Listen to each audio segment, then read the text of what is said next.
আল্লাহ ১৫০০ বছর আগে তথ্য দিলেন, যেটা বিজ্ঞান ১৫০০ বছর পরটা স্বীকার করছে। দেখেন এখানে আল্লাহ আবার বিজ্ঞানের চরম তথ্য দিয়ে দিলেন। আল্লাহ বললেন আমি আঙ্গুলের মাথাগুলোকে সমান করে দিব হাসর ময়দানে। এটা কেন বললেন আল্লাহ? তার কারণ একজন মানুষের সবচেয়ে বড় আইডেন্টিটি হচ্ছে এই আঙ্গুলের ছাপ। হাসর ময়দানে প্রতিটা মানুষ যেন আলাদা পরিচয় উঠে, এই জন্য আঙ্গুলের ছাপকে আল্লাহ স্পষ্ট ভাবে কোরআনে উল্লেখ করেছেন। আমি মানুষটাকে শুধু জিন্দা করব তাই নয়, তার আঙ্গুলের ছাপের রেখ গুলো যেমন ছিল ওই রকম থাকবে, আঙ্গুলের মাথাগুলোকেও আমি আল্লাহ সুবিন্যস্ত করে দেব হাসর ময়দানে। বলেন সুবহানাল্লাহ। দেখেন বিজ্ঞান তো আইডেন্টিফাই করার জন্য মানুষকে পাসপোর্ট বের করলো, তারপর আইডি কার্ড, ঠিক কিনা, তারপর ছবি, সবকিছুর পর আপনারা যারা বিদেশ সফর করছেন দেখছেন ইমিগ্রেশনে এন্ট্রি করার সময় আঙ্গুলের ছাপ, এটা শেষ। কথা বলে না, ইমিগ্রেশন অফিসার আপনার পাসপোর্ট দেখবে, কম্পিউটারে আপনার তথ্য মিলাবে, তারপর আপনার ছবি তুলবে, শেষে আপনাকে মনিটরের মধ্যে বলবে আপনি এখানে ছাপ দেন। কি দেন? বাস আঙ্গুলের ছাপ নিয়ে আপনাকে বের করে দিবে, যান। আবার যে দেশে আপনি নামবেন ইমিগ্রেশন ক্রস করার সময় আবার আপনার ছবি নিবে, ছবি মিলাবে, পাসপোর্ট দেখবে, সিল মারবে, শেষে আঙ্গুলের ছাপ। তো বিজ্ঞান যত কিছুই করুক কোরআনেরটাই নিতে বাধ্য হয়েছে। শেষ আইডেন্টিটি কি? জোরে বলেন। হাসর আইডেন্টিটি কি হবে? সুবহানাল্লাহ। ৭০০ কোটি মানুষের ৭০০ কোটি আঙ্গুলের ৭০০ কোটি রকম ছাপ। সুবহানাল্লাহ। ইমাম গাজ্জালি তার কিতাবে লিখেছেন মাথাটাকে আল্লাহ ৫৪টা ভাগে ভাগ করছেন। মাথার যে করটি, চারা বলেন আপনারা, হ্যাঁ, কত ভাগ? ৫৪টা টুকরা। কেন? আল্লাহ জানেন মানুষ হরতাল করবে, পিকেটিং করবে, মারামারি করবে। এটা যদি বেলের মতো এক টুকরা হইতে এক বাড়িতে ডান্ডি পটাস শেষ, ঠিক না? এজন্য ভাগ করছেন কয়টা? ৫৪টা। সূক্ষ্ম তন্তু বা সুতা দিয়ে সেলাই করে রাখছেন, যেখানে মাথায় বাড়ি ওই অংশ ভাঙবে, সেলাই চলবে। সুবহানাল্লাহ। আল্লাহ সেই দিকে ইঙ্গিত দিচ্ছেন, মানুষ তুমি রাজা হও, বাদশাহ হও, মন্ত্রী হও, এমপি হও, যেই হোক, তোমার সৃষ্টিটা তরল এক ফোঁটা বীর্য থেকে, অতএব তোমাকে কি দিয়ে বানানো হলো সেটা তুমি লক্ষ্য করো। সুবহানাল্লাহ। ঠিক কিনা? চিন্তা করেছেন ১৫০০ বছর আগে আল্লাহ রসুলের নিকট কোন ল্যাবরেটরি ছিল না? ছিল। অপারেশনের কোন ব্যবস্থা ছিল না, অণুবীক্ষণ যন্ত্র ছিল না, কিন্তু আল্লাহ তাআলা তার হাবিব নবীজি মুহাম্মদ সাল্লাল্লাহু আলাইহি সাল্লামের মাধ্যমে মানব সৃষ্টির রহস্যের যে কথা কোরআনে বললেন ১৫০০ বছর আগে, আধুনিক দর্শন এবং বিজ্ঞান আল্লাহর কোরআনের সেই তথ্যের সামনে মস্তক অবনত করে দিতে বাধ্য হয়েছে। বলেন সুবহানাল্লাহ। ঠিক কিনা বলেন? মিন বাইনিস সুলবি ওয়াত তারাইব, পুরুষের পাঁজরের হাড্ডি আর মহিলা বুকের হাড্ডি থেকে একটা শুক্রাণু আর একটা ডিম্বাণু। সুবহানাল্লাহ বলেন। আল্লাহ প্রথম ৭টা আয়াতে সব কথা বললেন, বলে ৮ম আয়াতে বললেন মনে রেখো মানুষ, কাফেররা, যে আল্লাহ অস্তিত্বহীন মানুষকে সামান্য বীর্য পানি থেকে তৈরি করার ক্ষমতা রাখেন, পুনর্বার মৃত্যুর পর দেহটা মাটির সাথে ভ্যানিশ হয়ে যাওয়ার পর হাসর ময়দানে তিনি আবার তাকে জিন্দা করার ক্ষমতা রাখেন। রাখেন কিনা বলেন? আরো জোরে বলেন। কেমন ক্ষমতা রাখেন তিনি সূরা কিয়ামতে বলেন, যেই আল্লাহ অস্তিত্বহীন মানুষটিকে এক ফোঁটা বীর্য থেকে এত সুন্দর দৈহিক গঠন দিয়া পৃথিবীতে পাঠালেন বিনা নমুনায়, মৃত্যুর পর সেই নমুনা অনুযায়ী আবার তিনি হাসর ময়দানে দ্বিতীয়বার কি তৈরি করতে পারবেন না? জোরে বলেন, পারবেন কি না? ভাইরা আমার, এই বীর্য থেকে কেমন করে তিনি মানুষ বানালেন তাও তিনি ব্যাখ্যা করেছেন সূরা মুমিনুনে। আল্লাহ বলেন, ওয়ালাকাদ খালাকনাল ইনসানা মিন সুলালাতিন মিন তিন ثم جعلناه نطفة في قرار مكين ثم خلقنا النطفة علقة فخلقنا العلقة مضغة فخلقنا المضغة عظاما فكسونا العظام لحما আল্লাহ বলেন আমি মানুষকে তৈরি করেছি মাটির সারনির্যাস থেকে। সুবহানাল্লাহ বলেন। এটার অর্থ বুঝেন? আল্লাহ মাটি দিয়ে আমাদের বানাইছেন। বাপ মা মাটি খেয়েছে নাকি? মাটি খায় না, মাটির জিনিস খেয়েছে, ঠিক কিনা? যা কিছু আপনার পিতা মাতা খাদ্য হিসেবে গ্রহণ করেছে তার প্রতিটি উৎপন্ন হয় মাটিতে, ঠিক কিনা? এই জন্য আল্লাহ বলেছেন মাটির সারনির্যাস, ঠিক কিনা? আল্লাহ বলেন মাটির সারনির্যাস থেকে আমি তার অস্তিত্বের একক নির্ধারণ করেছি, সেই একক হলো বীর্য। আল্লাহ বলেন সুম্মা জাআলনাহু নুতফাতান ফি করারিম মাকিন। এক ফোঁটা বীর্যের আকারে যেই মানুষটার কোনো অস্তিত্ব ছিল না, আকার ছিল না, অবয়ব ছিল না, তাকে আমি তার মায়ের সুরক্ষিত রেহেমে স্থাপন করেছি। মানুষ তৈরি করার এমন এক কারখানা যেখানে কোনো আলো নাই, কোনো বাতাস নাই, অন্ধকার এক কারখানায় এত সুন্দর মানুষটা তৈরি করার ব্যবস্থা করেছি। বলেন সুবহানাল্লাহ। দুনিয়াতে যেখানে প্রোডাকশন হয়, ফ্যাক্টরিগুলোতে পর্যাপ্ত বাতাস, বিশেষ করে আলোর প্রয়োজন হয় কিনা?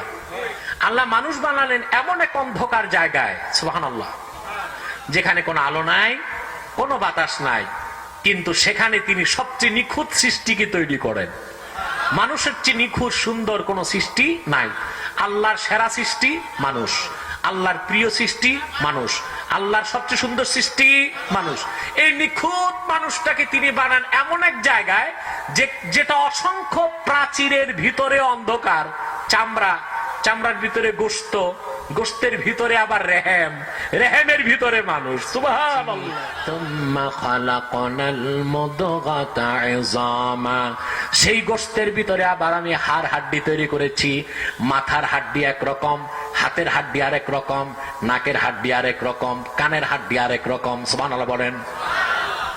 ফাকাসাউনাল ইযামা লাহমা, সেই হাড় হাড্ডির স্ট্রাকচারকে আমি গোশতের মসৃণ পোশাক দিয়ে আবৃত করে দিয়েছি।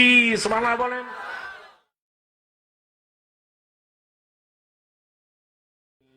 মিন শুরুরি আনফুসিনা ওয়া মিন সাইয়্যাতি আ'মালিনা من يهده الله فلا مضل له ومن يضلله فلا هادي له ونشهد أن لا إله إلا الله الحي القيوم الذي لا تأخذه سنة ولا نوم ونشهد أن سيدنا وحبيبنا ومولانا محمدا عبد الله ورسوله صلى الله عليه وعلى آله وصحبه وسلم الذي أكمل الله به قصر النبوة، أي ختم الله به النبوة وحكما لا نبي بعده، وأعلن في القرآن بالبرهان أن محمدا صلى الله عليه وسلم خاتم النبيين والمرسلين الذي أرسله بالحق بشيرا ونذيرا وداعيا إلى الله بإذنه وسراجا منيرا. فقد قال الله تعالى في كلامه المجيد والفرقان الحميد: أعوذ بالله من الشيطان الشيطان الرجيم بسم الله الرحمن الرحيم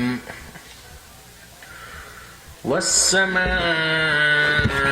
والطارق وما أدراك ما الطارق النجم الثاقب إن كل نفس لما عليها حافظ فلينظر الإنسان مما خلق من ماء دافق يخرج من بين الصلب والترائب إنه على رجعه لقادر يوم تبلى السرائر فما له من قوة ولا ناصر والسماء ذات الرجع والأرض ذات الصدع إنه لقول فصل وما هو بالهزل إنهم يكيدون كيدا وأكيد كيدا فمهل الكافرين أمهلهم رويدا صدق الله العظيم وصدق رسوله النبي الكريم ونحن على ذلك من الشاهدين والشاكرين والحمد لله رب العالمين إن الله وملائكته يصلون على النبي يا أيها الذين آمنوا صلوا عليه وسلموا تسليما اللهم صل على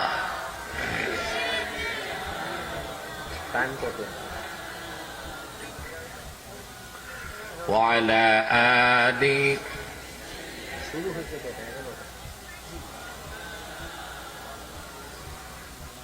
আপনারা এতগুলো মানুষ দুরূদ সালামের আওয়াজ নাই মহব্বতে জবান খুলে পড়ুন আল্লাহুম্মা সাল্লি আলা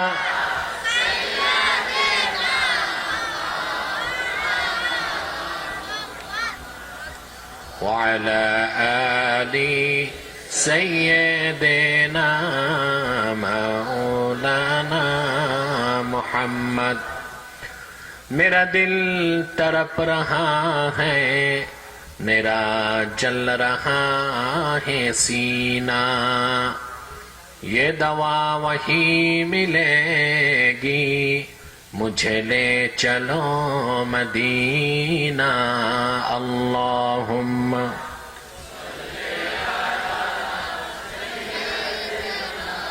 मौलाना मुहम्मद وعلى آل سيدنا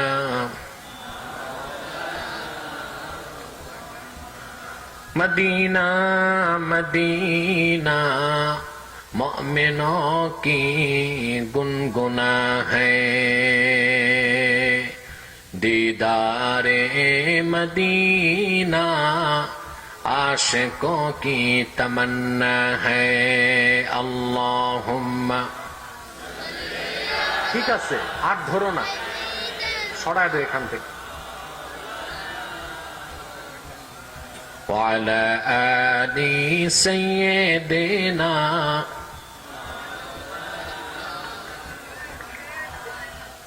মুহাম্মাদুন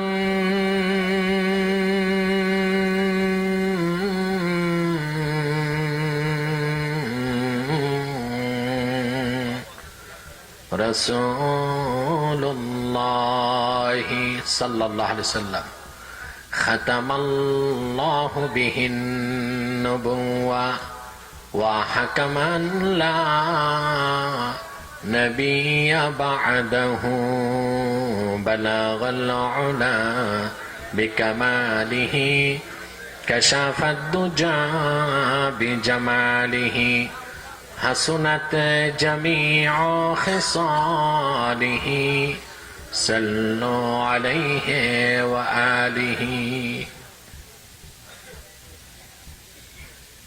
কার্ড হ্যান্ডবিল কোথায়?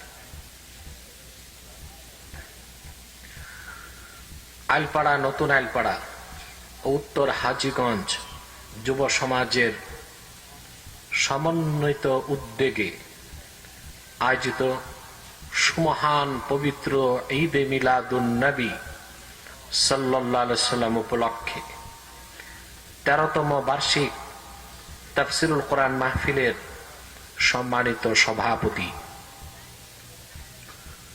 সমাজের সর্বশ্রেষ্ঠ সন্তান উলামায়ে কেরাম, তুলাবায়ে ইজাম, বিভিন্ন প্রান্ত থেকে আগত আমার দিন দরদি মুসলমান ভাই ও বন্ধুগণ, সকলকে অন্তরের অন্তঃস্থল থেকে জ্ঞাপন করছি মুবারক। সবটুকুন শুকরিয়া আল্লাহ সুবহানাহু ওয়া তাআলার জন্যে, যিনি আমাদেরকে চরম ব্যস্ততার মধ্যেও একটি মূল্যবান সময় আল্লাহ তার জিকির ও তার দ্বীনের ফিকির করার জন্য তৌফিক দান করেছেন। সেজন্য আমরা সকলে একবার অবনত চিত্তে হৃদয়ের আবেগ অনুভূতি উজাড় করে সমবেত কণ্ঠে বলি আলহামদুলিল্লাহ। বেশুমার তার চেয়ে অনেক অনেক অনেক বেশি দরুদ ও সালাম আল্লাহর সৃষ্টির প্রধান আকর্ষণ, বিশ্ব সভার সভাপতি, সকল নবী রাসূলগণের মাথার মুকুট, শামসুল হিদায়াত, বদরুদ্দুজা, সৈয়দুস সাকালাইন, ইমামুল মুরসালিন, খাতামুন নবিয়্যিন ওয়াল মুরসালিন, আফতাবে নবুওয়াত, শাহনশাহে রিসালাত, সরকারে দো জাহাঁ, সুলতানুল মদিনা, নবিয়ুল আম্বিয়া, হুজুরে আকরম, নূরে মুজাসসাম, নূরুন আলা নূর, সাইয়্যিদিনা হাবিবিনা শফিঈনা মাওলানা মুহাম্মদ সাল্লাল্লাহু আলাইহি ওয়াসাল্লামের উপর আল্লাহ জাল্লা যিকরুহু, যাকে আজ থেকে ১৫০০ বছর আগে প্রেরণ করেছেন সর্বশ্রেষ্ঠ ও সর্বশেষ নবী ও রাসূল হিসেবে, যার পরে আজ পর্যন্ত পৃথিবীতে অবশ্যই কোন প্রকার নবী কিংবা রাসূল অবশ্যই আসে নাই, অবশ্যই এখনো নাই, অবশ্যই কিয়ামত পর্যন্ত আসবে না। সম্মানিত সুধী, আমরা সন্ধ্যার পর থেকে মূল্যবান বক্তব্য ধারাবাহিকভাবে শুনে আসছি। আলহামদুলিল্লাহ, জবান খুলে বলেন আলহামদুলিল্লাহ। বিদায় লগ্নে খুব কম সময়ের জন্য আমি বসেছি। আমার আলোচনা বক্তব্য সরাসরি বা সোশ্যাল মিডিয়াতে সবসময় আপনারা শোনেন, সেজন্য আমি এলাকার প্রোগ্রামে অন্যদেরকে সুযোগ করে দেই, তারা যেন বেশি বেশি কথা বলে আপনাদের খেদমত করার সুযোগ পায়। সম্মানিত সুধী, কোরআন কারীম থেকে ৩০তম পারা থেকে একটি পূর্ণাঙ্গ সূরা আমি আপনাদের সামনে তেলাওয়াত করেছি। সূরাতুত তারিক। কি নাম? জোরে বলেন। প্রায় সূরাটিতে আল্লাহ তাআলা 17টি আয়াত নাজিল করেছেন। কতটি? এক এক আয়াতে 10 মিনিট করে কথা বললে প্রায় 170 মিনিট প্রয়োজন, বুঝলেন? সেই ধৈর্য আপনাদের থাকবে না। সেজন্য সাবস্ট্যান্স বা সার অংশটা আমি তুলে ধরছি। ভূমিকাতে আমার ছোট্ট একটি কথা, আমরা এখানে যারা এসেছি, আসার পেছনে পার্থিব জাগতিক সামাজিক রাজনৈতিক কোনো স্বার্থ আমাদের নেই, ঠিক কিনা বলেন? আমরা যারাই এসেছি কেবলমাত্র আল্লাহ ও তার মাহবুব নূর নবী মুহাম্মদ সাল্লাল্লাহু আলাইহি ওয়াসাল্লামের রাজি ও খুশির জন্য এসেছি, ঠিক কিনা বলেন? আর আমাদের এখানে আসার লক্ষ্য হলো এই কোরআন থেকে কিছু ইলম আমরা শিখব, ঠিক কিনা? কোরআন থেকে যারা ইলম শিখতে বের হয় ঘর থেকে, আল্লাহ তাদেরকে নিষ্পাপ বেগুনাহ করে বাড়িতে ফিরিয়ে নেন। খুশি হয়ে থাকলে আর একটু জোরে বলি সুবহানাল্লাহ। এটা আমার কথা নয়, রাসূলুল্লাহর হাদিস, সহিহ হাদিস, সুনান ইবনে মাজাতে এসেছে। আল্লাহ হাবিব ইরশাদ করেছেন, ইমানদার যখন ইলমে দ্বীন শিখার জন্য ঘর থেকে বের হয়ে যায়, ওয়াস্তাগফিরু লাহু মান ফিস সামাওয়াতি ওয়াল আরদি হাত্তাল হিতান ফিল মা, আকাশে জমিনে নদী আর সমুদ্রে যারা আছে কোরআনের ইলম শিখতে যে বের হয়, আল্লাহর সেই বান্দার জন্য আল্লাহ রাব্বুল আলামিনের নিকট গুনাহ মাফের দোয়া করতে থাকে। তামাজের জন্য দোয়া হচ্ছে কিনা বলেন? পাশে কারা কথা বলে? ডান পাশে কারা কথা বলে? স্টেজের ডান পাশে বসান না, সরিয়ে দেন এখান থেকে। বেয়াদব গুলো এসেছে কোরআন শুনতে না, ডিস্টার্ব করতে। স্টেজ থেকে 70 হাত পিছনে পাঠানে দেন।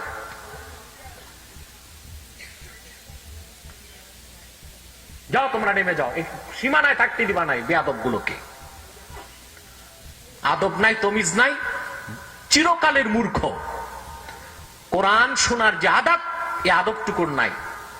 এই হাজার হাজার শ্রোতা বসে আছে নীরবে, এই 2-4টা খবিস এসছে ইয়াজুজ মাজুজের মতো ডিস্টার্ব করতে। সম্মানিত সুধী, তাহলে আমাদের জন্য দোয়া হচ্ছে কিনা বলেন? জোরে বলেন। আকাশে জমিনে নদী আর সমুদ্রে যত ফেরেশতা, যত তারকা, গ্রহ নক্ষত্র, গ্রহাণুপুঞ্জ, গাছপালা, পর্বতমালা, মাছ সব দোয়া করতেছে, আল্লাহ তাদের মাফ করে দাও, ওরা কোরআন শিখতে বের হয়েছে। আমাদের গুনাহ মাফ হবে? কথা বলে না। তাহলে আমরা নিষ্পাপ বেহেশতি হয়ে বাড়ি ফিরবো, এটা হাদিসের ভাষ্য। এতে আমরা খুশি না বেজার? আমরা খুশি, আমাদের মাবুদ খুশি, মাখলুকাত খুশি, ফেরেশতাকুল খুশি, সৃষ্টিকুল খুশি, সব খুশি, শুধু বেজার। শয়তানের নাম নিতে লজ্জা হয় না ভয় হয়? জোরে বলেন, বেজার কে? শয়তান বেজার, আর তার চেলা চামুন্ডারাও বেজার।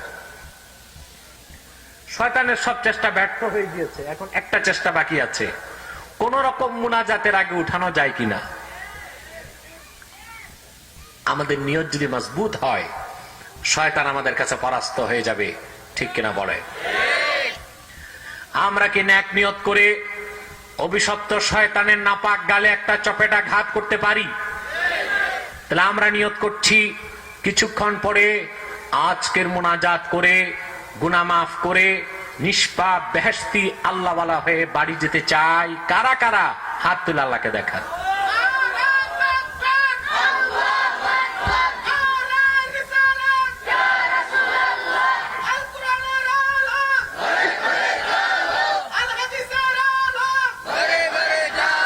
আল্লাহ কবুল করুন, আল্লাহ মঞ্জুর করুন, বলুন আল্লাহ আমিন।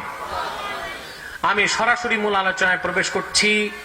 আমার সঙ্গে আপনারা তিলাওয়াত করুন যেন প্রতিটি অক্ষরে নূর আল্লাহ আমাদের সিনায় গেঁথে দেন। বলেন আল্লাহুম্মা আমিন। আউযু বিল্লাহি মিনাশ শাইতানির রাজীম। বিসমিল্লাহির রাহমানির রাহিম।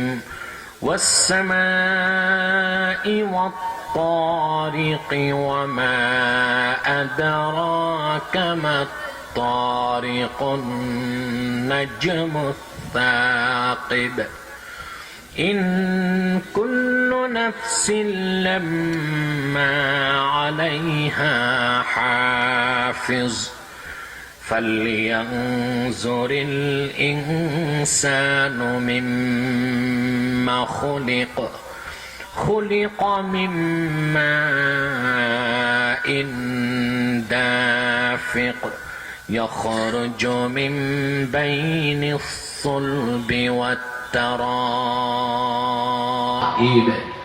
إنه على رجعه لقادر يوم تبلى السرائر فما له من قوة ولا ناصر والسماء ذات الرجع والأرض ذات الصدع إنه لقول فصل وما هو بالحزن إنهم يكيدون كيدا وأكيد كيدا فمهل الكافرين أمهلهم رويدا صدق الله العظيم পড়ুন সবাই সাদাকাল্লাহুল আযীম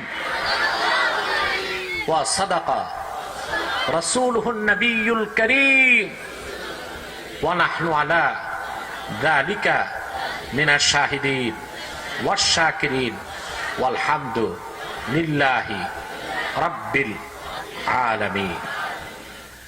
আল্লাহ তাআলা সূরাতুত তারিকে কসম করেছেন ওয়াস-সামাই ওয়াত-তারিক, শপথ আকাশের এবং সেই আকাশে রাতের বেলা যা দৃষ্টিগোচর হয়। সুবহানাল্লাহ। ওয়ামা আদরাকা মাত-তারিক, মুহাম্মদ সাল্লাল্লাহু আলাইহি ওয়াসাল্লাম আপনি কি জানেন রাতে আকাশে কি দৃষ্টিগোচর হয়, কি দেখা যায়? আন-নাজমুত তাকিব আই আল কাওকাবুল মুদি, সেই তারকার যে আলো বিকিরণ করে। সুবহানাল্লাহ।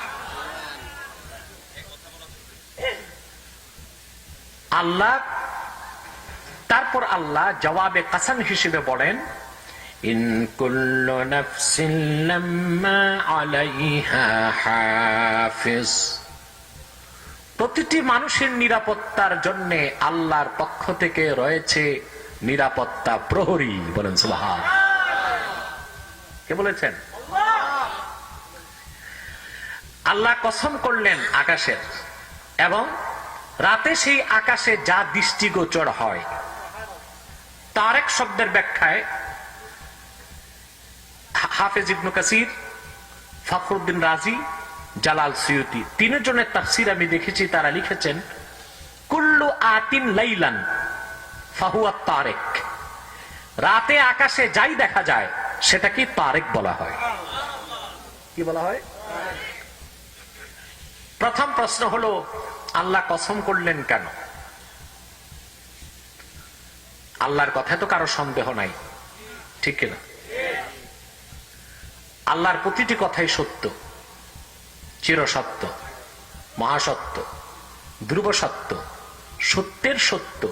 তিনি নিজেই সত্যের স্রষ্টা। সুবহানাল্লাহ, ঠিক কিনা? তারপর তিনি কসম করলেন কেন? একমাত্র বান্দার দৃষ্টি আকর্ষণ করার জন্য। বলেন সুবহানাল্লাহ। আল্লাহ রাব্বুল আলামিন বলেন ওয়াস-সামাই ওয়াত-তারিক, কসম আকাশের এবং সেই আকাশে রাতের বেলা যা দৃষ্টিগোচর হয়।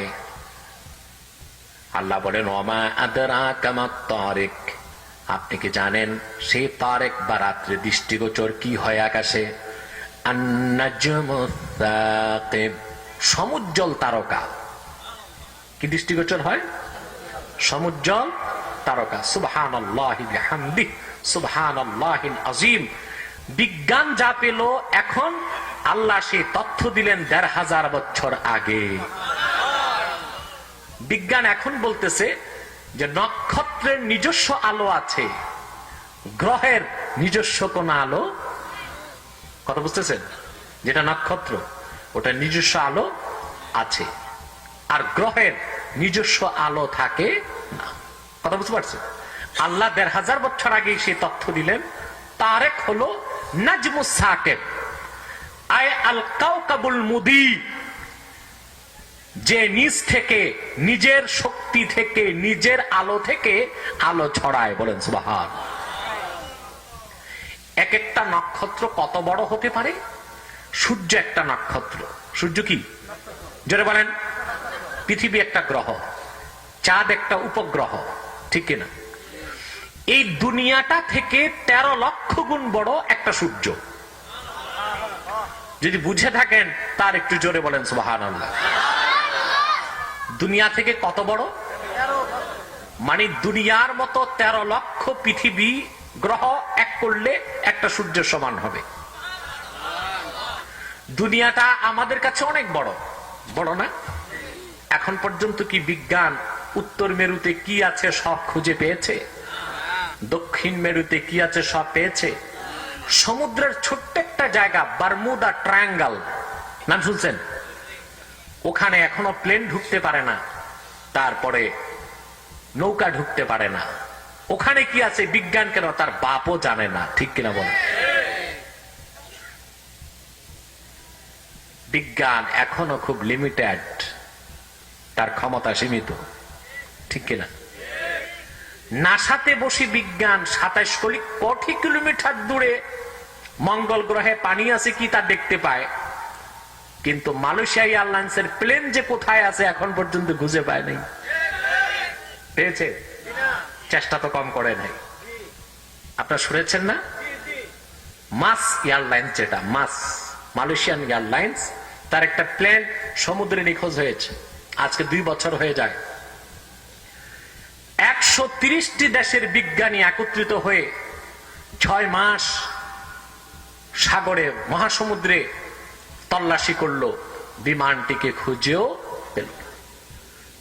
হঠাৎ একদিন দেখলো সমুদ্রের ডাব, স্যাটেলাইটে দেখে বলল বিমানের ব্ল্যাক বক্সটা পাওয়া গেছে। বুঝেন নাই? পরে দেখে না এটা ব্ল্যাক বক্স না, এটা হচ্ছে ডাব। লম্বা একটা বাঁশ, স্যাটেলাইট থেকে দেখছে কয় ডানাটা পাওয়া গেছে। দেখেন এটা বাঘ ছাড়া কিছুই না।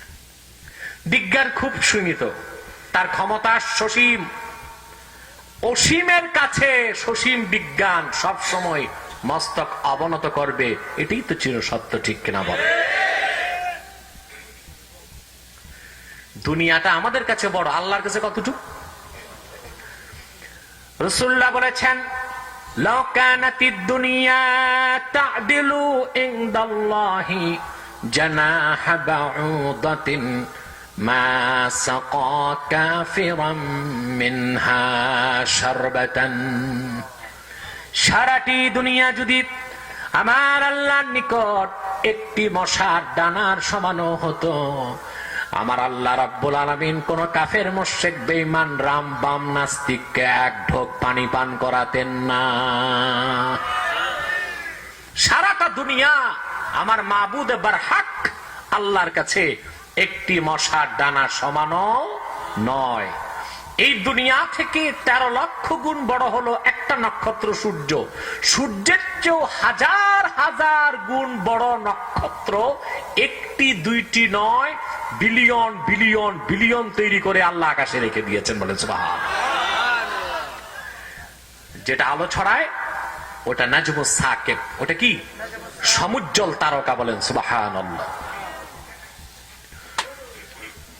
আল্লাহ রাব্বুল আলামিন কসমের পর জবাবে কসমে বলেন ইন কুল্লু নাফসিন লাম্মা আলাইহা হাফিজ, প্রতিটা মানুষের জন্য আল্লাহ রাব্বুল আলামিনের পক্ষ থেকে রয়েছে নিরাপত্তা রক্ষী। বলেন সুবহানাল্লাহ। সুবহানাল্লাহ বলবেন না? প্রত্যেকটা মানুষের জন্য আল্লাহর পক্ষ থেকে কি আছে? নিরাপত্তা রক্ষী, মানুষের হেফাজতের জন্য।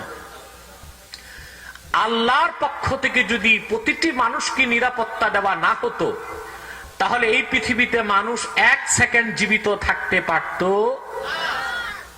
আপনারা জানেন, বিজ্ঞানও একথা স্বীকার করে, প্রতিদিন আকাশ থেকে উল্কাপিণ্ড, নাম শুনছেন না? বিভিন্ন গ্রহের টুকরা। টুকরা কত বড়? ছোট টুকরা না, এক একটা মনে করেন এই পাঠানটুলি আলপাড়ার চেয়ে বড় হবে। এগুলো হাজার হাজার মাইল গতিতে পৃথিবীর দিকে ছুটে আসে। আল্লাহু আকবার। কিন্তু একটি উল্কাপিণ্ড মানব বসতিতে আসতে পারে না। আল্লাহ ফেরেশতা রাখছেন, ওগুলোকে আকাশে ক্রাশ করে দেয় ফেরেশতা। সুবহানাল্লাহ বলবেন না? কি করে দেয়? পৃথিবীর মানুষের নিরাপত্তা কার হাতে? জোরে বলেন। ওই উল্কাপিণ্ড পৃথিবীতে যদি একটা পড়ে, অ্যাটম বোম দরকার হবে না, এক একটা জনপদ ধ্বংস হয়ে যাবে। ঠিক কিনা? কেন আসে না? বিজ্ঞান দেখেছে আল্লাহর কুদরত। আল্লাহ ভূপৃষ্ঠ থেকে 500 মাইল উপর পর্যন্ত বাতাসের 3টা স্তর রেখেছেন। জোরে বলেন। আমি অনেক আগে বিজ্ঞান বইতে পড়েছি, আজ থেকে প্রায় 23-24 বছর আগে, যখন স্কুল কলেজে পড়তাম। সব তথ্য এখন মনেও নাই আমার, যতটুকু মনে আছে ততটুকু বলছি। কয়টা স্তর বাতাসে? জোরে বলেন। আপনার ট্র্যাটোস্ফিয়ার, স্ট্র্যাটোস্ফিয়ার, আয়োনোস্ফিয়ার। সুবহানাল্লাহ, মনে পড়ছে। এইটা আমি ফিজিক্সে পড়েছি প্রায় 23 থেকে 24 বছর আগে। দ্বিতীয়বার আর ওই বই খোলার সুযোগ আমার হয় নাই।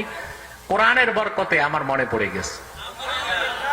ট্র্যাটোস্ফিয়ার, স্ট্র্যাটোস্ফিয়ার, আয়োনোস্ফিয়ার। সুবহানাল্লাহ।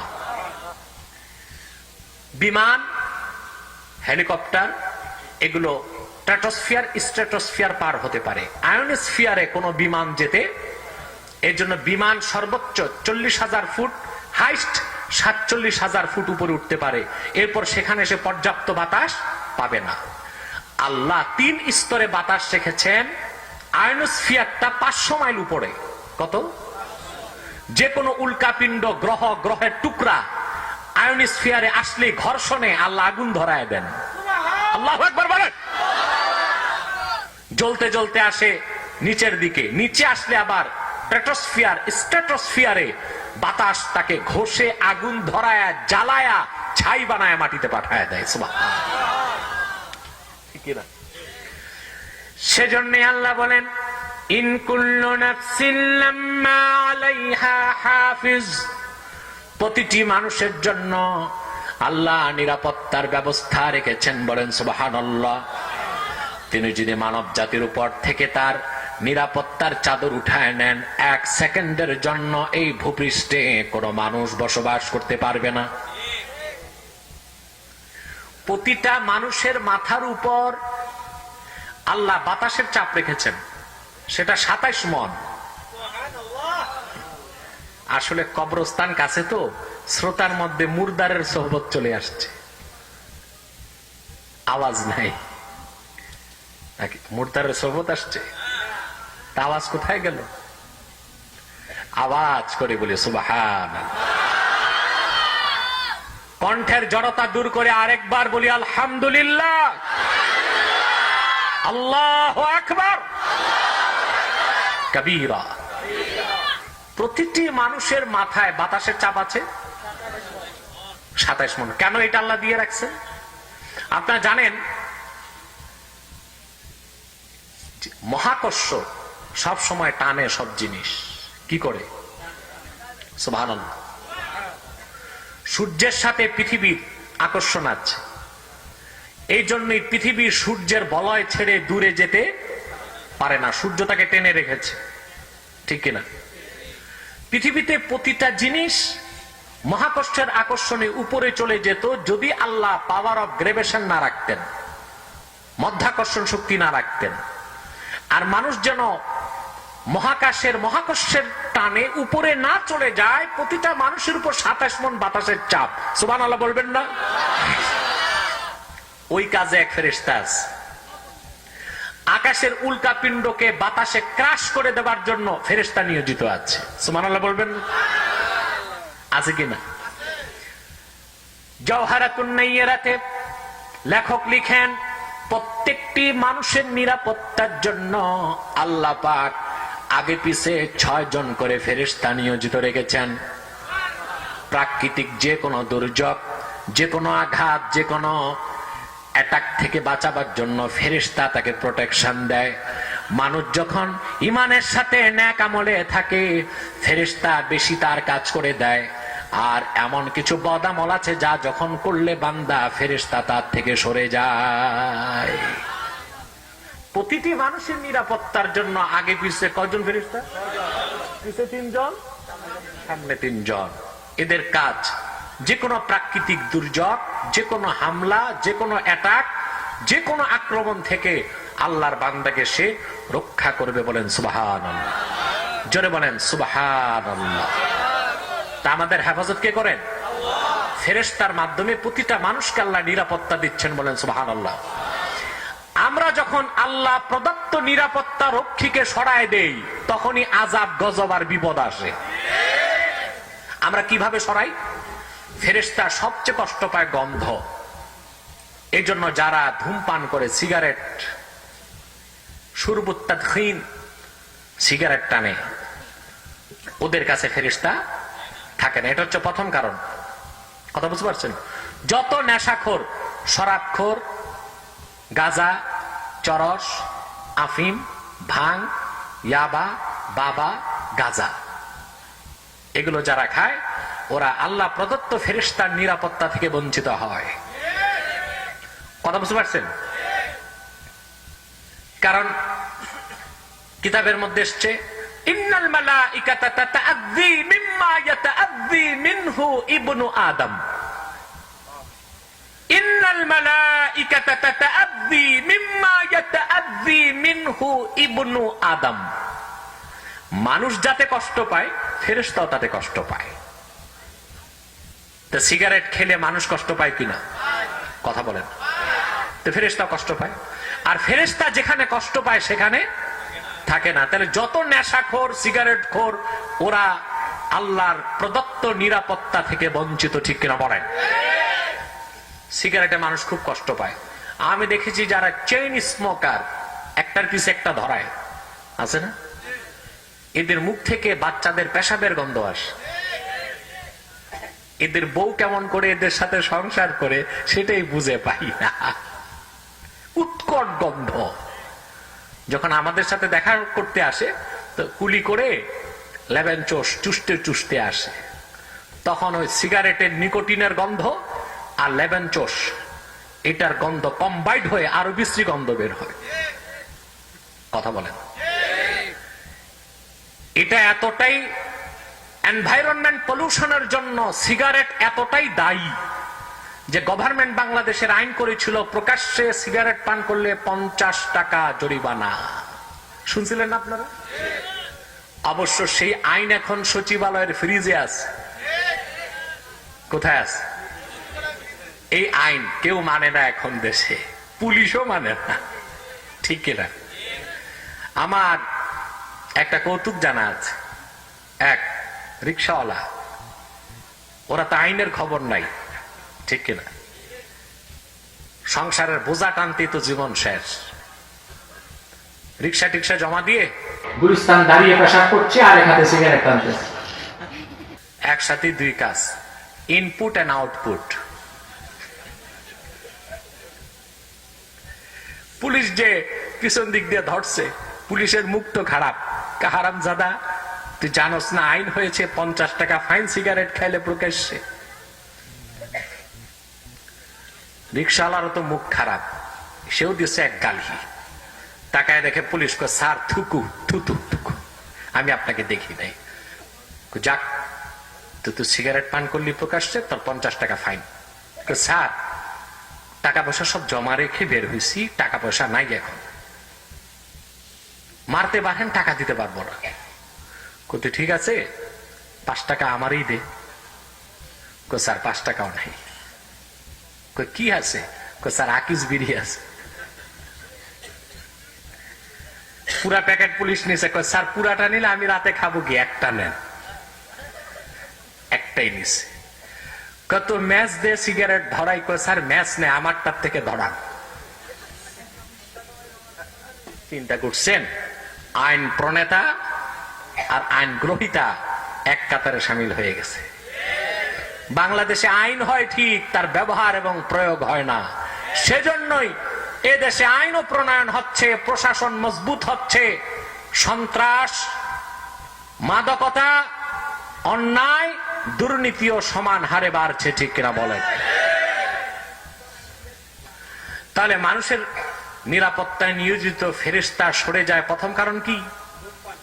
গন্ধ, গন্ধ, গন্ধ, বিশেষ করে যারা ধূমপান করে। 2, আরেক জায়গায় ফেরেশতা যেতে চায় না যেখানে কুকুর থাকবে কিংবা ছবি থাকবে। এটা হাদিস, বুখারীর হাদিস। লা তাদখুলুল মালাইকাতু বাইতান ফীহি কালবুন আও তাসাওয়ির ওয়া ফি রিওয়ায়াতিন সুওয়ার।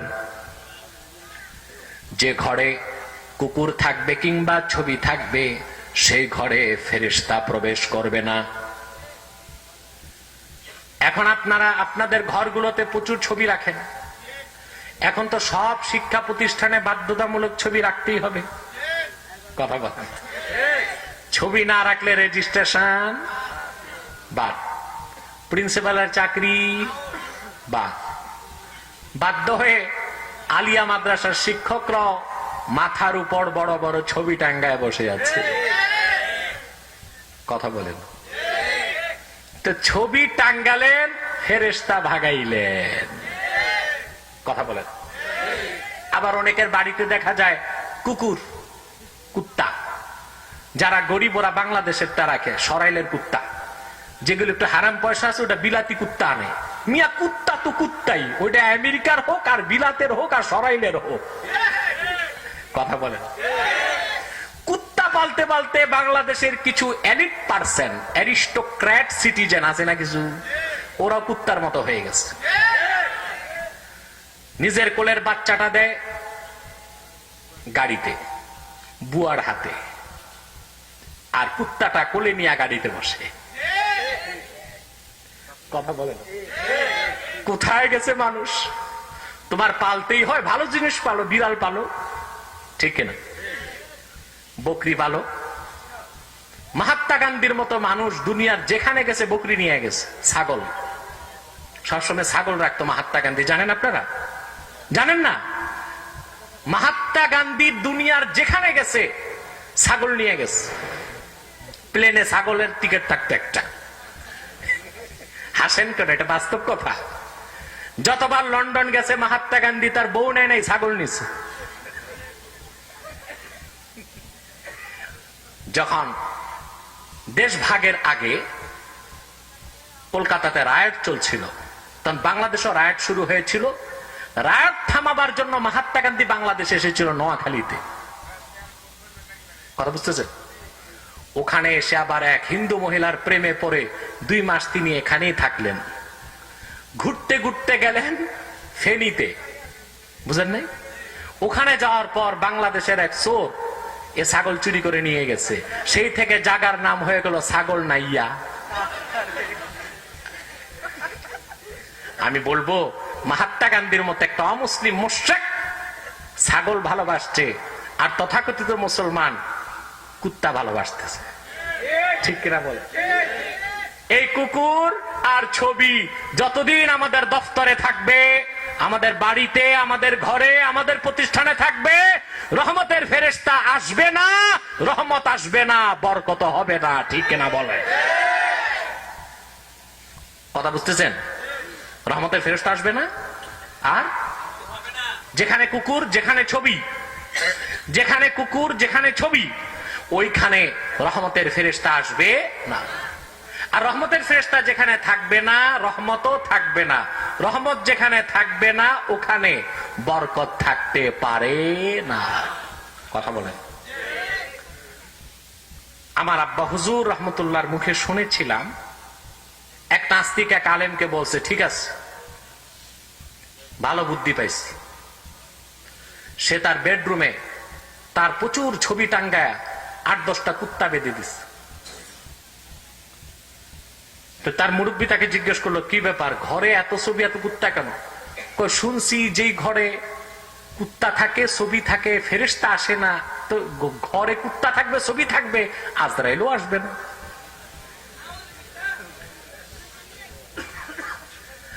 আলেম তাকে বুঝাই দিল যে দেখো, ফেরেশতা আসবে না, রহমতের ফেরেশতা আসবে না, গজবের ফেরেশতা আসবে। মালাকুল মউত রহমতের ফেরেশতা না, আযাবের ফেরেশতা। ঠিক কিনা বলেন?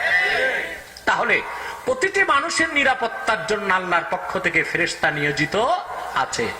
এই ফেরেশতার সাথে সম্পর্ক ঠিক রাখার জন্য সর্বক্ষণ আপনাকে নেক আমলে থাকতে হবে।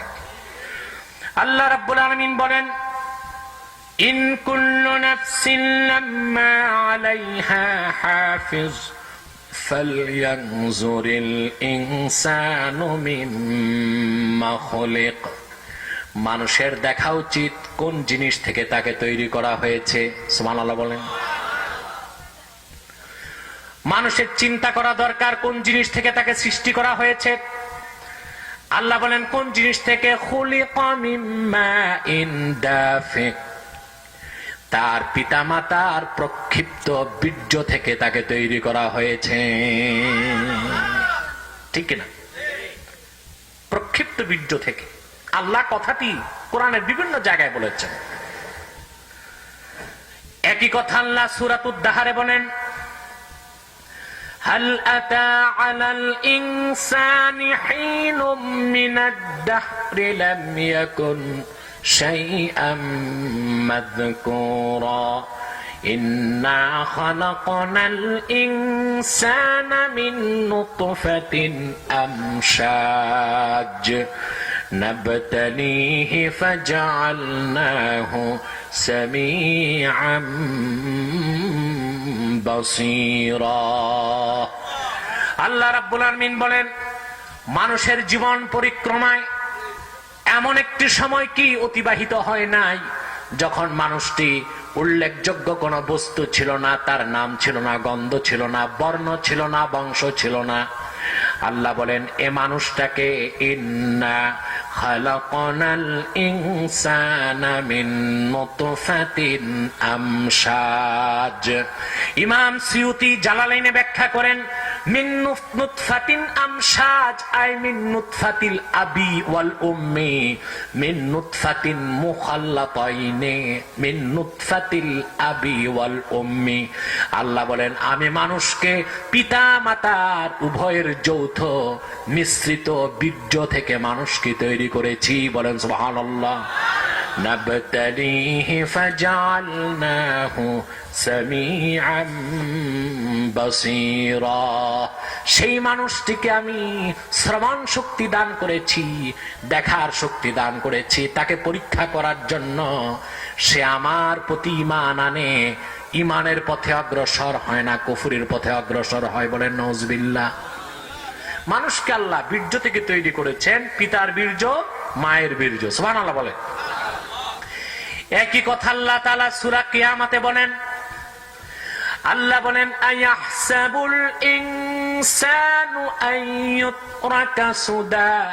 মানুষ কি ভেবেছে তাকে নিরর্থক ছেড়ে দেওয়া হবে?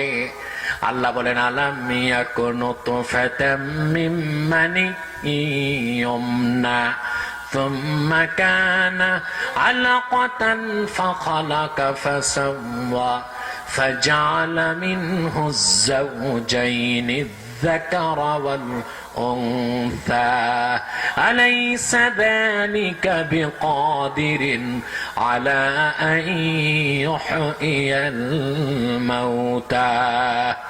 আল্লাহ বলেন মানুষ কেমন করে পুনরুত্থান দিবসকে অস্বীকার করে। আলাম ইয়াকুন নুতফাতাম মিন মানিয়্যুমনা।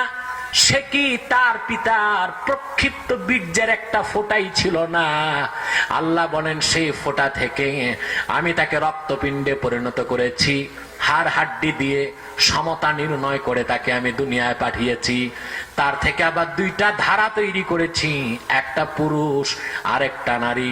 যেই আল্লাহ অস্তিত্বহীন মানুষটিকে এক ফোঁটা বীর্য থেকে এত সুন্দর দৈহিক গঠন দিয়া পৃথিবীতে পাঠালেন বিনা নমুনায়, মৃত্যুর পর সেই নমুনা অনুযায়ী আবার তিনি হাসর ময়দানে দ্বিতীয়বার কি তৈরি করতে পারবেন না? জোরে বলেন, পারবেন কি না? ভাইরা আমার, এই বীর্য থেকে কেমন করে তিনি মানুষ বানালেন তাও তিনি ব্যাখ্যা করেছেন সূরা মুমিনুনে।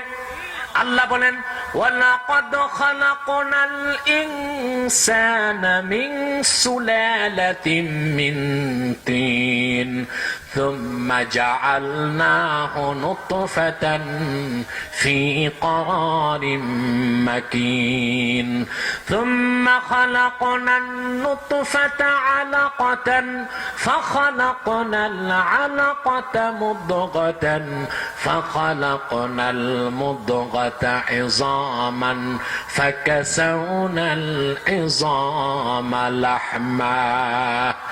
আল্লাহ বলেন, আমি মানুষকে তৈরি করেছি মাটির সারনির্যাস থেকে। সুবহানাল্লাহ বলেন। এটার অর্থ বুঝেন? আল্লাহ মাটি দিয়ে আমাদের বানাইছেন। বাপ মা মাটি খেয়েছে নাকি? মাটি খায় না, মাটির জিনিস খেয়েছে, ঠিক কিনা?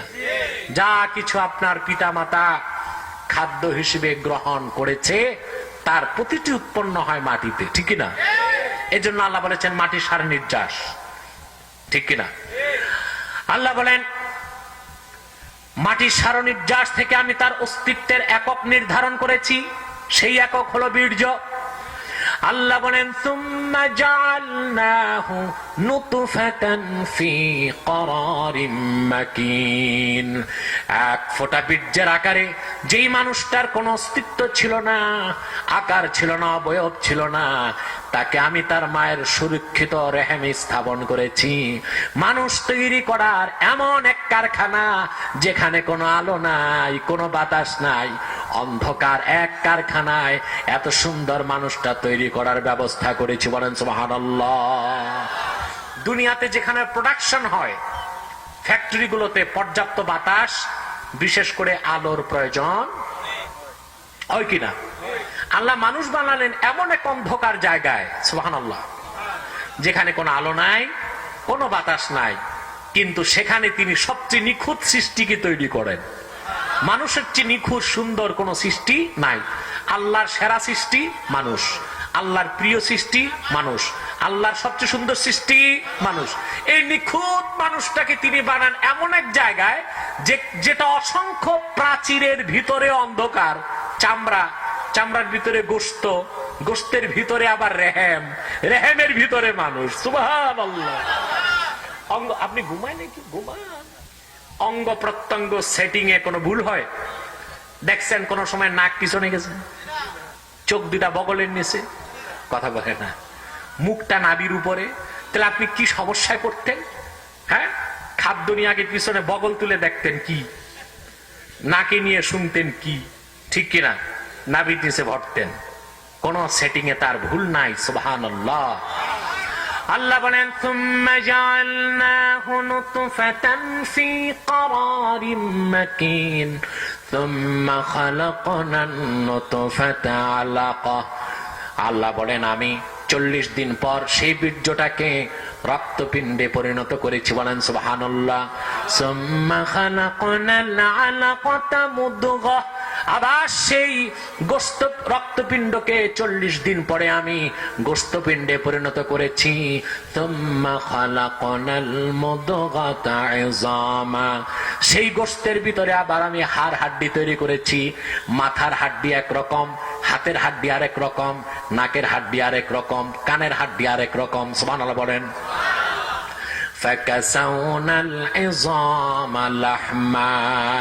সেই হাড় হাড্ডির স্ট্রাকচারকে আমি গোশতের মসৃণ পোশাক দিয়ে আবৃত করে দিয়েছি। সুবহানাল্লাহ বলেন, ঠিক কিনা?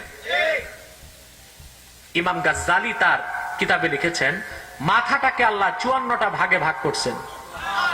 মাথার যে করটি চারা বলেন আপনারা, হ্যাঁ, কত ভাগ?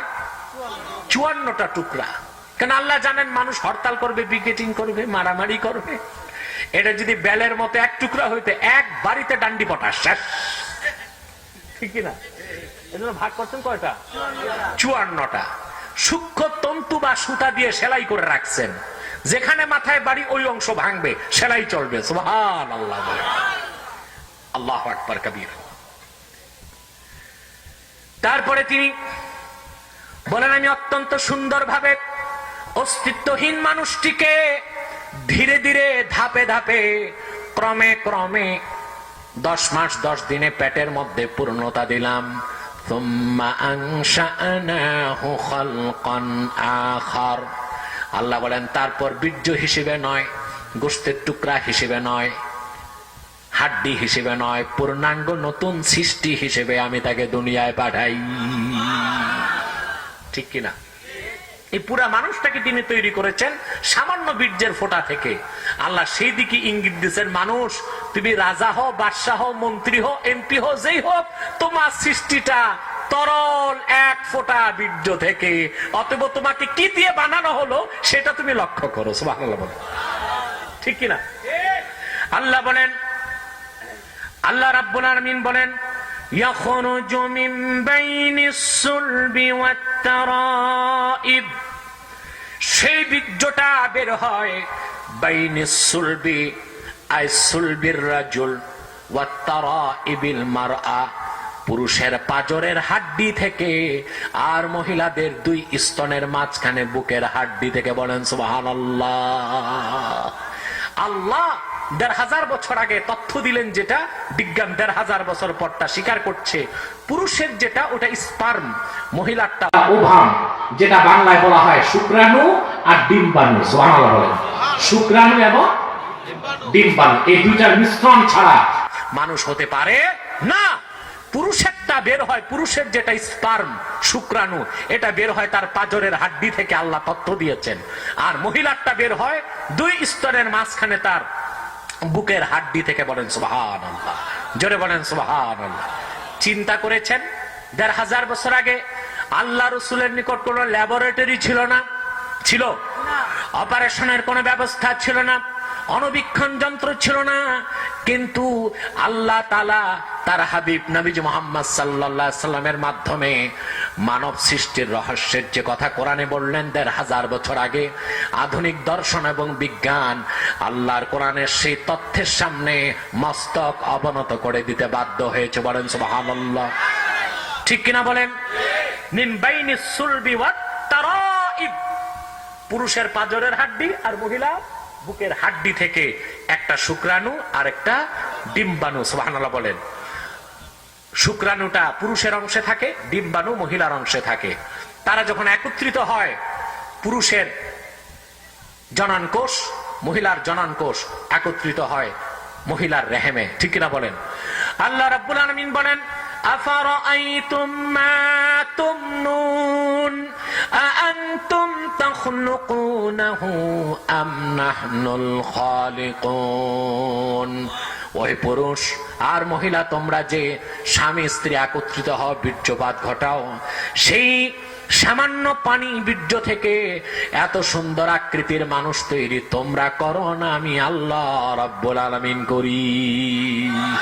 কে করেন? আরো জোরে বলেন, কে করে?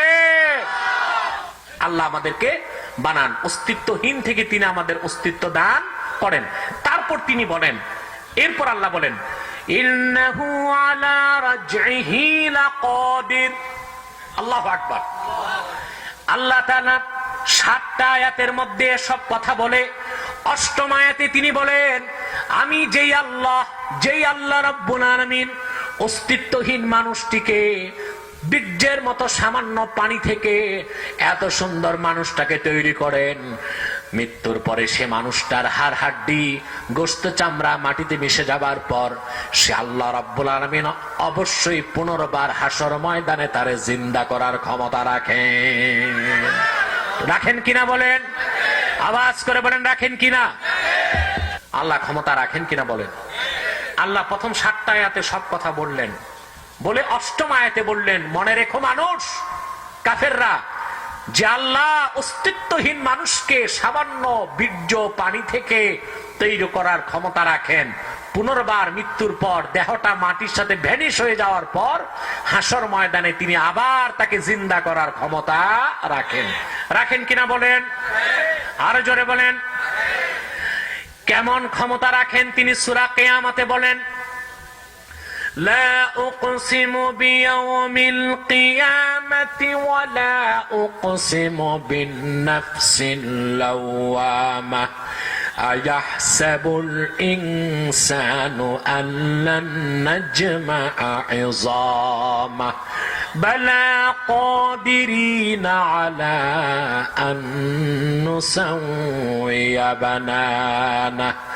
আল্লাহ রাব্বুল আলামিন, নাস্তিকরা পরকাল বিশ্বাস করে না, পরকাল অবিশ্বাসী পৃথিবীর নিকৃষ্ট জীব নাস্তিকদের থিওরিকে খণ্ডন করে সূরা কিয়ামতে আল্লাহ বলেন, লা উকসিমু বিয়াউমিল কিয়ামা, আমি কিয়ামত দিবসের কসম করছি, ওয়ালা উকসিমু বিন নাফসিল লাওয়ামা, মানুষের নফসে লাওয়ামার কসম করছি, আয়াহসাবুল ইনসানু আল্লান নাজমা'a 'ইযামা আয়াজুন্নুল ইনসানু আল্লান নাজমা'a 'ইযামা, মানুষ কি ধারণা করে মৃত্যুর পরে তার শরীরটা যখন মাটির সাথে মিশে যাবে, হাড় হাড্ডি গুলো ছড়ায় ছিটায় যাবে, আমি আল্লাহ কিয়ামতের দিন পুনর্বার তাকে যখন সৃষ্টি করব, আমি বিক্ষিপ্ত হাড্ডি গুলোকে জমা করতে পারবো না, এটাই কি মানুষ মনে করে নাকি?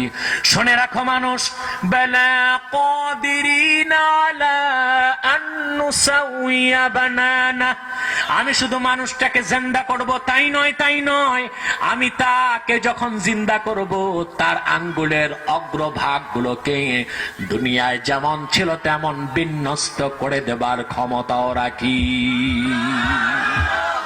রাখেন কিনা আল্লাহ? দেখেন, এখানে আল্লাহ আবার বিজ্ঞানের চরম তথ্য দিয়ে দিলেন। আল্লাহ বললেন, আমি আঙ্গুলের মাথাগুলোকে সমান করে দিব হাসর ময়দানে। এটা কেন বললেন আল্লাহ? তার কারণ, একজন মানুষের সবচেয়ে বড় আইডেন্টিটি হচ্ছে এই আঙ্গুলের ছাপ। কথা বলেন, কথা বলেন, এটা কিনা বলেন? যদিও মানুষ এটা দেখাইলে রাগ করে, বুড়া আঙ্গুল দেখাইলে কথা বলে না, রাগ করে না, কথা বলে না। মানুষকে রাগাতে আর মানুষকে বসাতে কিছু লাগে না। একটা মানুষ একটা হিরোকে জিরো বানাইতে মানুষের কাছে আপনার কিছু লাগবে না, শুধু আপনার মাথায় আঙ্গুল দিয়ে গোল চিহ্ন আঁকবেন, বুঝাই দিলেন তার আপার স্টোরে ডিফেক্ট আছে। আর কিছু লাগবে? বেশি কথা লাগবে? একটা মানুষকে বক্তব্যে বসাতে চান, বেশি টাইম লাগবে না, 2টা কথাই যথেষ্ট। নেতারা বেশি কথা বলে না, এক সেমিনারে নেতা তো অনেক থাকে, নেতা, পাতি নেতা, ছাতি নেতা, উপনেতা। এক পাতি নেতা উঠে আর মাইক ছাড়তেছে না, বুঝলেন? বড় নেতা পরিচালকের দিকে চোখ রাঙাচ্ছে যে সে যদি সব টাইম খেয়ে ফেলে তা আমি কি বলবো। পরিচালক দেখছে নেতার হাত থেকে বাঁচতে আজকে মিথ্যা একটা বলবো। পাতি নেতার কানে যে কয়, স্যার আপনার চেনটা মনে হয় খোলা প্যান্টের।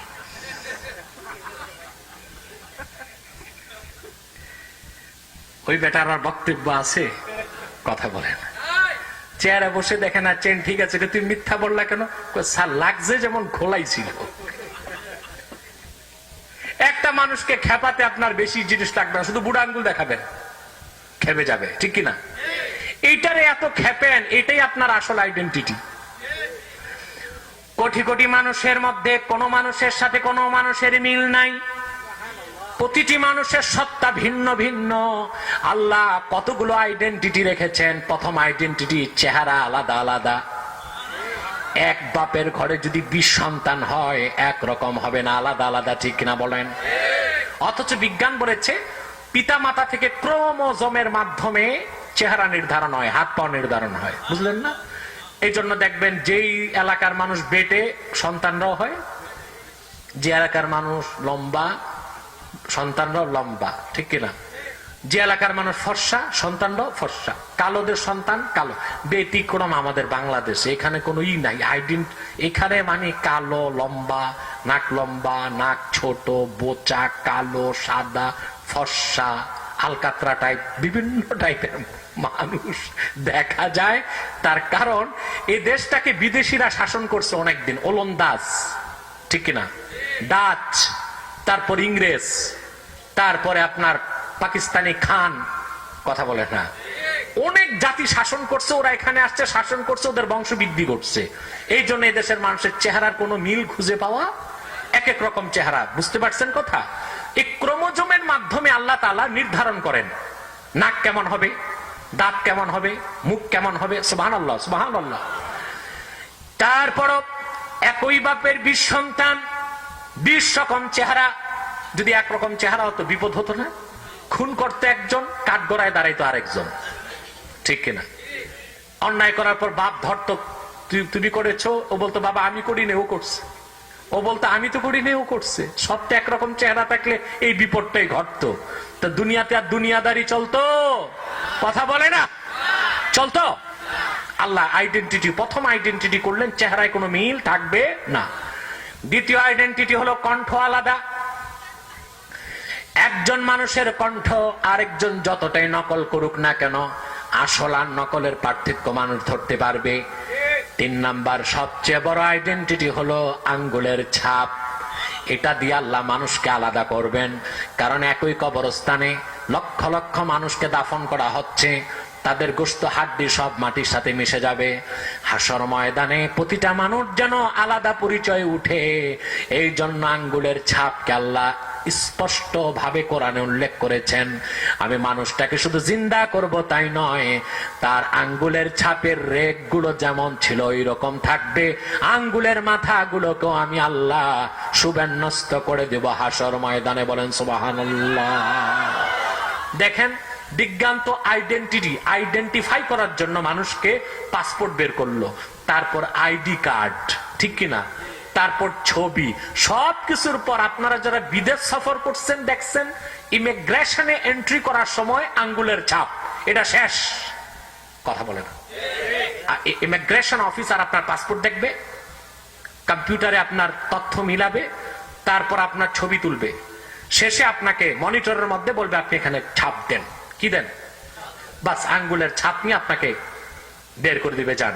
আবার যে দেশে আপনি নামবেন, ইমিগ্রেশন ক্রস করার সময় আবার আপনার ছবি নিবে, ছবি মিলাবে, পাসপোর্ট দেখবে, সিল মারবে, শেষে আঙ্গুলের ছাপ। তো বিজ্ঞান যত কিছুই করুক, কোরআন একটাই নিতে বাধ্য হয়েছে। শেষ আইডেন্টিটি কি? জোরে বলেন। হাসর আইডেন্টিটি কি হবে? সুবহানাল্লাহ। 700 কোটি মানুষের 700 কোটি আঙ্গুলের 700 কোটি রকম ছাপ। সুবহানাল্লাহ। সেজন্য দলিল দস্তাবেজ আঙ্গুলের ছাপ এখনো লাগে। কথা বলেন, এটা কি এডিটিং করার, নকল করার কোন সুযোগ? সিগনেচার নকল করা যায়, ঠিক না? ছবি এডিটিং করা যায়। আঙ্গুলের ছাপ এটা এক পারবেন মরা মানুষের আঙ্গুল কেটে ছাপ দিতে, ওইটারে আর সরকার কবরস্থানে যে লাশ এক জায়গায় আঙ্গুল এক জায়গায়, বুঝেন নাই কথা? কিন্তু ছাপ যদি নকল করতে চান তো দাফন করছে একজনের আঙ্গুল কেটে এনে ছাপ লাগাই দিবেন, ওইটা নকল হবে। সরকার আর ওই ছাপ খুঁজে পাবে? কথা বলে না। সম্মানিত শুধু আল্লাহ বলেন, আমি মানুষকে বীর্য থেকে তৈরি করেছি, ধাপে ধাপে ক্রমে ক্রমে সে মানুষটাকে পুনর্বার তাকে জিন্দা করার ক্ষমতা আমি রাখি, ঠিক কিনা বলেন? আল্লাহ রাব্বুল আলামিন বলেন, কোন দিন তিনি মানুষকে জিন্দা করবেন সেই কথাও তিনি কোরআন কারীমের মধ্যে বলেন। আল্লাহ বলেন, ইন্নাহু আলা রাজহি লাকাদিরুন ইয়াওমা তুবলাস সারাইর। সুবহানাল্লাহ। সেই দিন, যেদিন মানুষের অন্তরের গোপন তথ্যগুলোকে পরীক্ষা করা হবে। আল্লাহ এক্সরে করবেন। কি করবেন? মানুষ অন্তরে কি রাখছে, স্বামীর অন্তরে কি স্ত্রী তা জানে না, স্ত্রীর অন্তরে কি স্বামী তা জানে না, আল্লাহ তো জানেন। জোরে বলেন। আল্লাহ বলেন, মানুষের মনের মণিকোঠায় তার গুপ্ত এবং সুপ্ত যত ধরনের আমল নিয়ত আছে সব আল্লাহ সেই দিন প্রকাশ করবেন। বলেন সুবহানাল্লাহ। আল্লাহ বলেন ফামা লাহু মিন কুওয়াতিন ওয়ালা নাসির। হিসাব নিকাশের জন্য আল্লাহ যখন পাকড়াও করবেন, আল্লাহর পাকড়াও থেকে বাঁচার জন্য তার নিজের কোনো শক্তি থাকবে না, আর তাকে সাহায্য করার মতো কাউকে সে হাসর ময়দানে পাবে না। পাবেন কাউকে? জোরে বলেন পাবেন। আপনার বাবা মা, ভাই বোন, স্ত্রী সন্তান, শ্বশুর শাশুড়ি, নেতা নেত্রী, কথা বলে না। হাসরে বিপদে পড়বেন, কাউরে খুঁজে পাবেন? পাবেন। আল্লাহ সেটাই বলেছেন ফামা লাহু মিন কুওয়াতিন ওয়ালা নাসির। আমি যেদিন পাকড়াও করব, হিসাব নিব, সেদিন আমার হিসাব থেকে বাঁচার জন্য তারা নিজের না শক্তি থাকবে তার, আর না কোনো সাহায্যকারী পাবে। আল্লাহ বলেন আমি তর্জমা করে যাচ্ছি, ব্যাখ্যার আর সুযোগ নেই, অনেক রাত হয়ে যাবে। ওয়াস-সামাই যাতির রাজ'i ওয়াস-সামাই যাতির রাজ'i আয় ওয়াস-সামাই যাতিল মাতার। সেই আকাশের কসম যে আকাশ থেকে বৃষ্টিপাত হয়। সুবহানাল্লাহ বলেন। ওয়াল আরদি যাতিস সাদা। আর সেই মাটির কসম যে মাটি থেকে বীজ যখন অঙ্কুরোদ্গম করতে চায়, মাটি তখন আল্লাহর হুকুমে সুযোগ করে দেয়। কথাটা বুঝছেন আপনি? না এত সহজে কেমনে বুঝবেন? মাটি কাটতে আপনার কত কষ্ট হয় বলেন তো? দুনিয়াতে কারা বেশি পরিশ্রম করে? আপনারা মাইকটাল বলেন। কত কোদাল লাগে, এখন তো ভেকু বের হইছে। ভেকু না বেকুব? ভেকু। এটা দিয়ে মাটি কাটতে হয়। অথচ আল্লাহ বললেন যে দেখো একটা সামান্য বীজ এই শক্ত মাটির প্রাচীর ভেদ করে অঙ্কুরোদ্গম করে তখন গাছ বের হয়। আল্লাহ বলেন এটা আমার হুকুম ছাড়া হয় না। আল্লাহ বললেন ওয়াল আরদি যাতিস সাদ'i। আর সেই মাটির কসম যা বীজ থেকে গাছ বের হবার সময় বীজকে সুযোগ করে দেয়, অঙ্কুরোদ্গমের ব্যবস্থা করে দেয়। মাটি নিজে আল্লাহর হুকুম মেনে সুযোগ করে দেয়। মাটি যদি আটকায় রাখতো, দুনিয়ার কোন বীজ থেকে ফসল ফলাতো না। ঠিক কিনা বলেন? এরপর আল্লাহ তাআলা বলেন ইন্নাহু লাকাউলুন ফাসল। নিশ্চয়ই কোরআন হলো, এই কোরআন হলো সুস্পষ্ট বক্তব্য। আল্লাহু আকবার বলেন। কেমন বক্তব্য? ফাসলুন আইয়ুফাসসিলু বাইনাল হক্কি ওয়াল বাতিল। সত্য এবং মিথ্যাকে পার্থক্য করার জন্য এই কোরআন। ওয়া মা হুয়া বিল হাজল। বেহুদা অনর্থক অযৌক্তিক কোনো কথাই এই কোরআনে নাই। কোরআন ছাড়া প্রচলিত যত ধর্মগ্রন্থ আছে ওখানে যত আজে বাজে কথা ভরা আছে। যেমন ওল্ড টেস্টামেন্ট, ইহুদিদের ধর্মগ্রন্থ, ওখানে আছে যে লূত আলাইহিস সালাম তার মেয়েদের সাথে সহবাস করছে। চিন্তা করছেন নবীকে কত বড় অপবাদ দিচ্ছে। এর চেয়ে বেহুদা কথা আর কিছু আছে? কথা বলেন। ওল্ড টেস্টামেন্টে যেটা বিকৃত রূপ বর্তমানে আছে, সেখানে আছে যে ঈসার মা বেবিচার করেছে, ঈসা বেবিচারের ফসল। বেহুদা কথা ছাড়া কিছু হতে পারে? কথা বলে না। পারে? বাইবেল, বাইবেল যেটা নিউ টেস্টামেন্ট, এখানে অসংখ্য মিথ্যা কথা, অনর্থক কথায় ভরপুর বাইবেলটা। সেখানে আছে যে পুরা দুনিয়ার বয়স মাত্র 5000 বছর। এর চেয়ে পাগলামির কথা আর আছে? কথা বলেন। আছে? আপনি যে হিন্দুদের বেদ মহাভারত, ঠিক না? আপনার কথায় কথায় বলেন আমার কথায় কি মহাভারত অশুদ্ধ হয়ে গেল? তো মহাভারত শুদ্ধ ছিল কবে? দেখছেন আমরা কথায় কথায় ইমান নষ্ট করি। এই কথাটা হিন্দুদের। কাদের? কিছু হলে আমার কথায় কি মহাভারতটা অশুদ্ধ হয়ে গেল? তো মহাভারতটা শুদ্ধ ছিল কবে? এটা তো অশুদ্ধই, ঠিক কিনা? মহাভারতের মধ্যে এসছে যে নওজুবিল্লাহ নওজুবিল্লাহ, এত লজ্জাজনক কথা, এত লজ্জাজনক কথা যে সীতার বীর্য থেকে গঙ্গা নদীর তৈরি হয়েছে। নওজুবিল্লাহ মিন যালিক। ওদের যে সীতা, সীতার বীর্য থেকে গঙ্গা নদীর তৈরি হয়েছে। এই জন্য গঙ্গাতে ওরা ডুবায়। কি করে দেখেন না? নাঙ্গলবন্দে হ্যাঁ, সারা বছর মুসলমান পেশাব করে, আর বছরে একদিন এসে ওরা ওই গঙ্গাতে ডুবায়া পেশাব দিয়া গোসল করে, ঠিক কিনা? এই সব আজে বাজে কথা। তারপরে আপনার এই নাঙ্গল বন্ধ, এটা ওদের ধর্মগ্রন্থে আছে যে ওদের যে রামকৃষ্ণ এবারটা নাঙ্গল নিয়ে বের হয়েছে। সারা দুনিয়া আড়াই প্যাচ দেওয়ার পর এখানে এসে নাঙ্গল বন্ধ হয়ে গেছে, এই জন্য এটার নাম কি নাঙ্গল বন্ধ। এই সব আনসাইন্টিফিক, আনলজিকটিক, অযৌক্তিক, অবৈজ্ঞানিক আষাঢ়ে গল্প এবং বাজে কথা দিয়া ধর্মগ্রন্থগুলো ভরপুর। একমাত্র আল্লাহ কর্তৃক আগত কিতাবে কোরআন, যেখানে কোনো বেহুদা কথা নাই, অযৌক্তিক কথা নাই, আনসাইন্টিফিক কথা নাই, সব চিরসত্য, মহাসত্য, ধ্রুব সত্য বলেন সুবহানাল্লাহ। তারপরে আল্লাহ তাআলা বলেন ইন্নাহুম ইয়াকিদুনা কাইদা,